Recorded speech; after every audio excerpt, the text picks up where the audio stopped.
Hello friends, नमस्कार। आज हम पढ़ेंगे अलाउंस देने की विधियां। जब हम फिटिंग का कार्य करते हैं तो उसमें कुछ अलाउंस दिया जाता है और उन्हीं अलाउंस के द्वारा हम फिटिंग का कार्य किया जाता है। और वो जो अलाउंस होते हैं अपन दो तरीके से देते हैं। पहला जिसमें रहता है अपना हॉल बेसिस सिस्टम और दूसरा रहता है अपना सॉफ्ट बेसिस सिस्टम। पढ़ा होगा आपने बेसिस सिस्टम, ठीक है। ये दो सिस्टम रहते हैं जिसके द्वारा हम किसी फिटिंग में तो इन चीजों को ध्यान में रखकर किसी फिटिंग का कार्य पूरा किया जाता है, ठीक है। आगे बढ़ने से पहले मैं आपसे रिक्वेस्ट करना चाहूंगा, आप अगर हमारे पुराने व्यूअर्स या अभी न्यू व्यूअर्स बने हैं तो आप मेरे वीडियो को लाइक जरूर करें, साथ ही मेरे चैनल को शेयर करें, सब्सक्राइब करें, साथ ही बेल आइकन का नोटिफिकेशन जरूर प्रेस करें, जिससे मेरा लेटेस्ट जो वीडियो आपको सबसे पहले मिलते रहे। दोस्तों, फिटिंग को वैसे तो आपको बताने का जरूरत नहीं है, क्योंकि मैंने पिछले वाले वीडियो में फिटिंग के बारे में, अलाउंस के बारे में, टॉलरेंस के बारे में, विचलन के बारे में, फंडामेंटल विचलन के बारे में सारे वीडियो मैंने बताए हैं। तो आप अगर उनको नहीं देखे हैं तो आप मेरे चैनल पे जाइए और पुराने वीडियो को देखकर उनको आसानी से समझ सकते हैं। साथ ही मैं उनके लिंक भी यहाँ नीचे डिस्क्रिप्शन बॉक्स में दे दूंगा, जिसको देखकर आप पुराने वीडियो समझ सकते हैं। तो चलो आज का टॉपिक हम शुरू करते हैं, hall basis system and soft basis system, जो अलाउंस देने की दो विधियां हैं फिटिंग के अंदर। तो हॉल बेसिस सिस्टम और सॉफ्ट बेसिस सिस्टम को अंतर समझने के लिए मैं आपको एक यहाँ पे डायग्राम भी बनाया है। अगर आपको ये दिख रहा है तो मैं आपको बताना चाहूंगा, इसमें ये जो मैंने यहाँ डायग्राम बनाया है वो आपका हॉल बेसिस सिस्टम कहलाता है और इधर जो बना है वो सॉफ्ट बेसिस सिस्टम कहलाता है। आप यहाँ पे देखिए हॉल बेसिस सिस्टम क्या होता है। सबसे पहले इसके बारे में आप जान लीजिए। हॉल बेसिस सिस्टम की सिंपल सी परिभाषा क्या होती है, इसमें होल का जो साइज होता है वो स्थिर रखा जाता है, यानी होल जो साइज है उसको स्थिर रखा जाता है और जो सॉफ्ट होती है उसके साइज में वेरिएशन किया जाता है, उसके साइज को अलग अलग साइज में बनाया जाता है। वो अपना हॉल बेसिस सिस्टम का है, यानी होल बेसिस यानी होल को बेस रखते हुए जो फिटिंग का कार्य किया जाता है वो होल बेसिस सिस्टम, यानी होल के साइज को स्थिर रखते हैं और सॉफ्ट के साइज को वेरिएशन करते हैं, ठीक है। उसमें वेरी करते हैं, उसको अलग अलग साइज में बनाते हैं, वो अपना हॉल बेसिस सिस्टम। और सॉफ्ट बेसिस सिस्टम क्या होता है, जिसमें सॉफ्ट के साइज को स्थिर रखा जाता है और होल के साइज को बड़ा या छोटा किया जाता है। ये दोनों में मुख्य डिफरेंस है। समझ में आया होगा? दोबारा एक बार बताता हूँ। होल बेसिस सिस्टम क्या होता है, इसमें होल का जो साइज होता है वो बिल्कुल स्थिर रखा जाएगा, यानी अगर होल 50 का है तो 50 का ही रखेंगे और अगर आप तो इसमें कोई चेंज नहीं करेंगे। इसमें फिटिंग के लिए अपन जो सॉफ्ट साइज है उसमें अपन उसको चेंज कर सकते हैं, 49 की बना सकते हैं, 48 की बना सकते हैं, 47 की बना सकते हैं। वो अपनी फिट के ऊपर डिपेंड करेगा कि अपन किस प्रकार की फिट प्राप्त करना चाहते हैं, क्लियरेंस फिट चाहते हैं, इंटरफेरेंस फिट चाहते हैं या ट्रांजिशन फिट चाहते हैं। तो ये होल बेसिस सिस्टम क्या है, इसमें होल के साइज को स्थिर रखा जाता है और सॉफ्ट में वेरिएशन किया जाता है, उसके साइज को अलग अलग प्रकार से फिटिंग के अनुसार बनाया जाता है। वो होल बेसिस सिस्टम हो गया।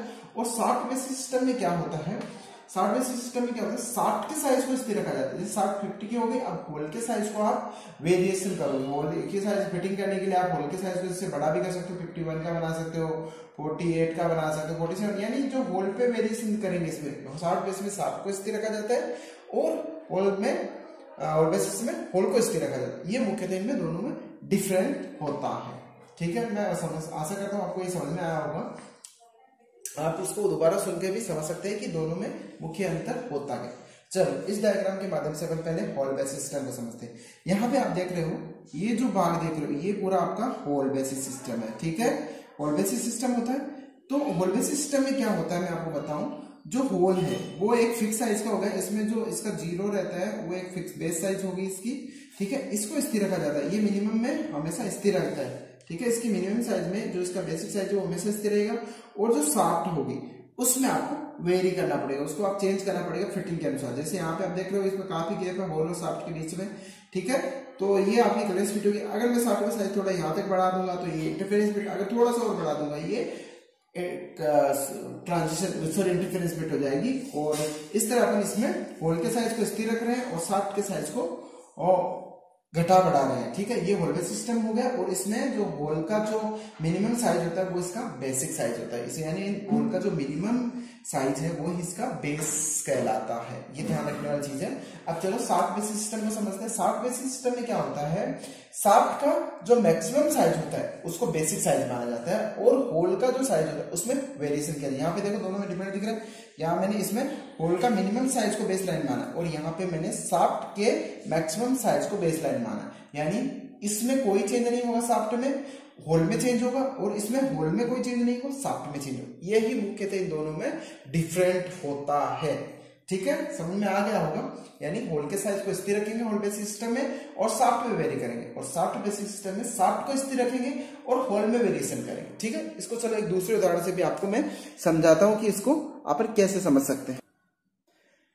यहाँ पे दोस्तों देखो, मैंने होल बेसिस सिस्टम और शाफ्ट बेसिस सिस्टम को समझने के लिए दो उदाहरण आपके सामने और प्रस्तुत किए ताकि आपको और अच्छे से समझ में आए। आप यहाँ पे देख सकते हो, जो मैंने ये होल बेसिस सिस्टम बनाया है, ये पूरा आप देख सकते हो ये होल है। मैंने होल बेसिस सिस्टम में आपको बताया था कि अपन फिटिंग के लिए होल के साइज को स्थिर रखेंगे और शाफ्ट के साइज को वेरी करेंगे। ठीक है, तो देखो मैंने यहाँ पे होल का बेसिक साइज है वो स्थिर रख लिया यहाँ पे। ठीक है, बिल्कुल स्थिर है, और इसमें अलग अलग फिटिंग प्राप्त करने के लिए मैंने शाफ्ट में वेरिएशन किया। जो अंदर आप देख सकते हो ये आपकी शाफ्ट है पूरी, क्या है शाफ्ट, ये शाफ्ट है पूरा। ठीक है, ये पूरी शाफ्ट है, शाफ्ट। ठीक है, और ये जो देख रहे हो ये होल आपका पूरा, ये पूरा एक होल है, और ये अंदर अलग अलग तरह की फिटिंग के लिए शाफ्ट है। यहाँ पे आप देख सकते हो ये होल है और ये शाफ्ट है, इस दोनों के बीच में जो गैप दिख रहा है ये हो गया आपकी क्लियरेंस फिट। ठीक है, यहाँ पे होल के और शाफ्ट के बीच में कुछ डिफरेंट, कुछ कम है, यानी कुछ गैप कम, मतलब एक तरह बार्गेनिंग है दोनों में, तो ना ज्यादा है ना कम है, तो ये हो गया आपकी ट्रांजिशन फिट। और यहाँ पे ये होल का साइज छोटा है और शाफ्ट के साइज को बड़ा रखा गया, तो ये हो गया आपकी इंटरफेरेंस फिट। तो मैंने यहाँ पे होल के साइज को स्थिर रखा है और शाफ्ट के साइज में वेरिएशन किया, उसको चेंज किया है, तो ये अपना होल बेसिस सिस्टम हो गया। यहाँ पे आप दूसरे चित्र में देखिए शाफ्ट बेसिस सिस्टम दिखाया मैंने। यहाँ पे मैंने शाफ्ट के एक साइज को स्थिर कर दिया और यहाँ पे मैंने होल के साइज में वेरिएशन किया है। ठीक है, देखो मैंने यहाँ पे आपको दिखा रहा है ये होल आपका, ठीक है, बाहर वाला जो होल है ये पूरी शाफ्ट है, क्या है, पूरी शाफ्ट, ये शाफ्ट है पूरी की पूरी। और इसमें आप देख सकते हो मैंने यहाँ और उसके बीच में कुछ गैप दिख रहा है, तो ये क्लियरेंस फिट होगी। यहाँ पे कुछ कम गैप है, तो ये ट्रांजिशन फिट होगी। और यहाँ पे बिल्कुल दोनों में गैप नहीं है, यहाँ पे इसका जो शाफ्ट है वो साइज को क्या बड़ा रखा है और होल के साइज को छोटा रखा, तो ये आपकी इंटरफेरेंस फिट हो गई। तो आप देख सकते हो दोनों में जो मुख्य डिफरेंट मैं समझाना चाहता हूँ कि होल बेसिस सिस्टम में होल के साइज को स्थिर रखा है और शाफ्ट में वेरिएशन किया है, और शाफ्ट बेसिस सिस्टम में शाफ्ट के साइज को स्थिर रखा है और होल में वेरिएशन किया। ये ही दोनों में मुख्य डिफरेंट होता है। ये फिटिंग के द्वारा आपको ये चीज आसानी से, आशा करता हूँ, समझ में आई होगी।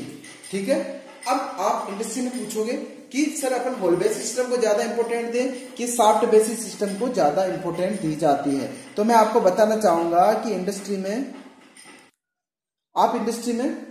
जब भी यूज करोगे तो अपन होल बेसिस सिस्टम को ज्यादा वरीयता देंगे। पूछेंगे क्यों होल बेसिस सिस्टम को ज्यादा वरीयता क्यों दी जाती है?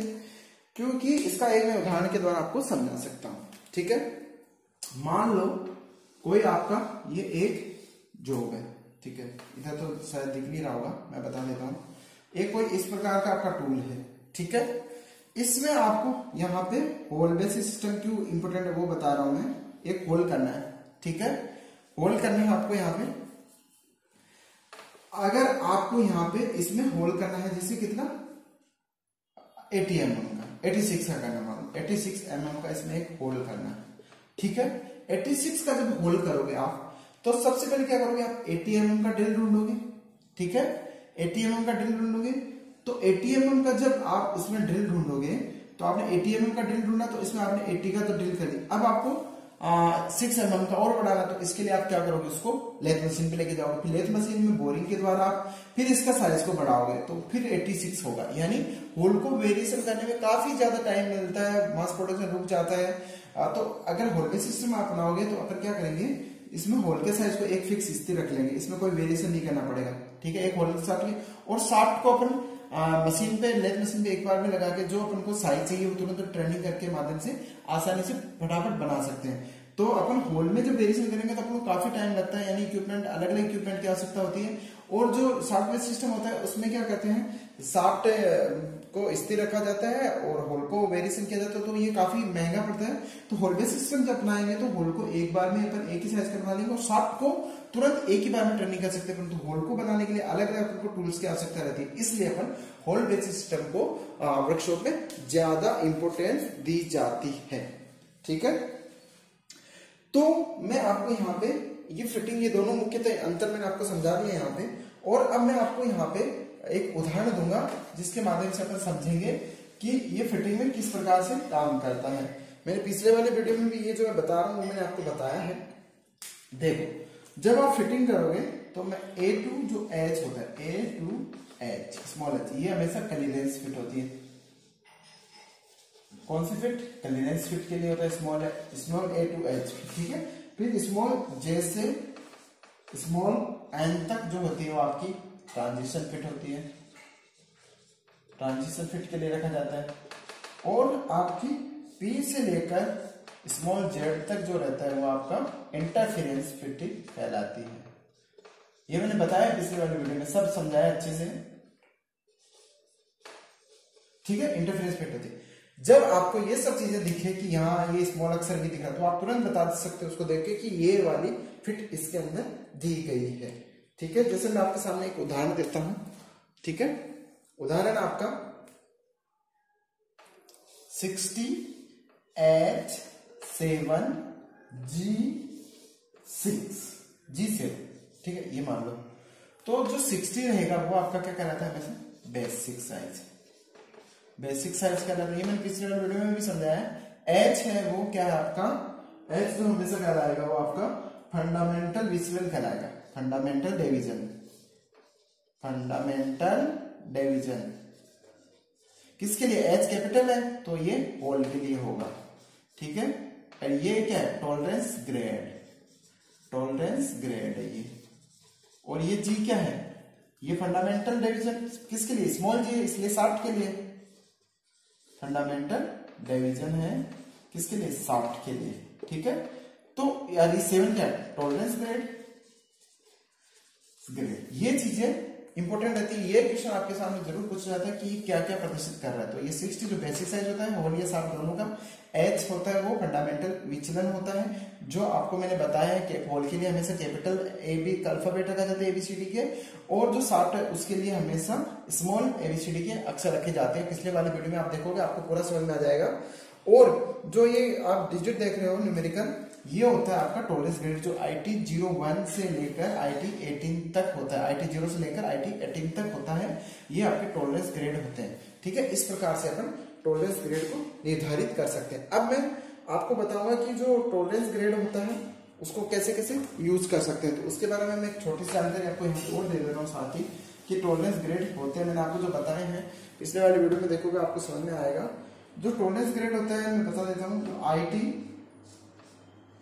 01 से लेकर IT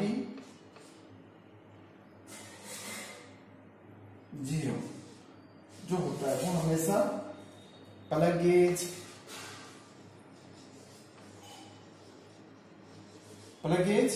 और मेजरिंग इंस्ट्रूमेंट के काम में लिया जाता है।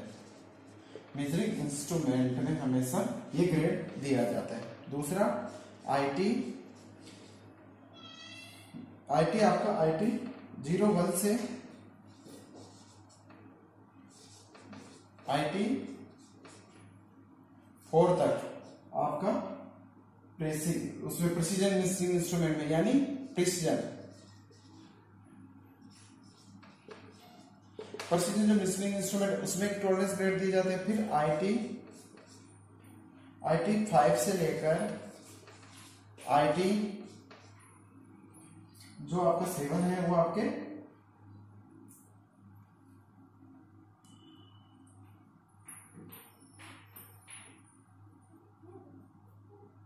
उसमें दी जाते हैं आपका वो general measuring instrument, general engineering में, ठीक है। और IT 8 से IT 11 तक आपका सीट मेटल शॉप में किया जाता है। फिर IT 12 से IT 14 वो आपका जो दिया जाता है वो आपका प्रेसिंग कार्य में किया जाता है। और IT 15 से लेकर IT 16 तक जो होता है वो आपका कास्टिंग में किया जाता है। ठीक है, इस प्रकार से ये टॉलरेंस ग्रेड निर्धारित किया जाता है। तो आशा करता हूं आपको ये चीज समझ में आई होगी। अगर आपको ये वीडियो पसंद आया तो आप इसे लाइक जरूर करें, शेयर करें, सब्सक्राइब करें, साथ ही अपने फ्रेंड्स के साथ शेयर करके इसको ज्यादा से ज्यादा शेयर करें। दोस्तों मैं आपसे रिक्वेस्ट करूंगा, आप मेरे को कमेंट्स के माध्यम से भी लिंक बता सकते हैं कि आपको ये समझ में नहीं आया या आया, क्योंकि आपके जो कमेंट्स हैं वो मुझे बूस्ट करते हैं।